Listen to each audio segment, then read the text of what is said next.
खबरों की माने तो वज़ीर-ए-आज़म नरेंद्र मोदी 6 जून को वंदे भारत ट्रेन का इफ्तिताह करने जा रहे हैं।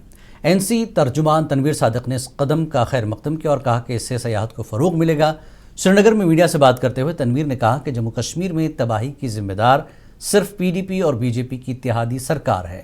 जम्मू कश्मीर अपनी पार्टी का एलजी से मुलाकात पर बात करते हुए तनवीर ने कहा कि इससे अच्छा था वो नौमुंतखब सरकार या मरकजी सरकार से मिलते।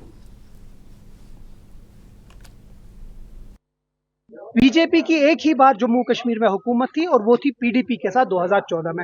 इससे ज्यादा बीजेपी को कौन यहाँ लाया?